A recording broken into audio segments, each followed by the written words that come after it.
Sveiki, es esmu Raivis, viens no komplimentu mēneša organizatoriem. Šodien mēs esam ciemos pie Pizza Lulu.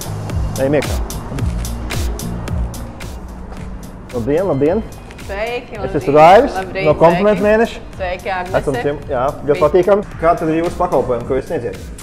Kādu pakalpojumu? Mēs esam lielākais pizza rullētājs Latvijā jau 30 gadus. Es domāju, ka maz cilvēki ir tādi, kas nezin, kas ir Pizza Lulu Latvijā. Es zinu. Prieks.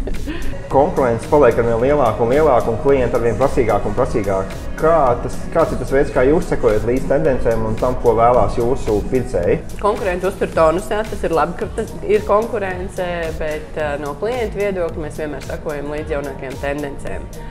Mēs piedāvājam pizzas dažādām gaumēm. Mums ir vegānu, gaļīgās, veģetārās, klasiskās pamatnes, pilngraudu pamatnes, kas ir trendā šobrīd. Dažādos izmēros. Mēs veicam arī ar saviem piegādātājiem pētījumus, kas ir pasaules tendences, garšu tendences, un sekojam ļoti rūpīgi tam līdzi. Es zinu, ka jums pavisam nesen bija milzīga akcija, un iespējams, ka jūs saražojat ļoti daudz pizzas. Cik tieši jūs sarulējāt? Nu, cik tieši es nevarēšu pateikt, bet tas bija viennozīmīgi vienas dienas laikā vairāk par 500,000 pizzu. Ja es drīkst pajautāt, kas bija iemesls, kāpēc piekritāt piedalīties komplimentu mēnesī, un ko jūs sagaidiet saņemt no šīm klientu atsauksmēm?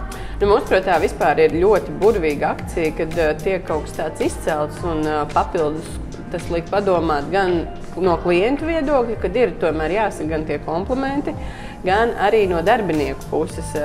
Tā jau ir tā kā divējādi apusēja viņa situācija, un arī tas jau liek motivēt darbiniekus varbūt piedomāt vēl vairāk pie šīm laipnības mēneša klientu servisa tieši uzlabošanas.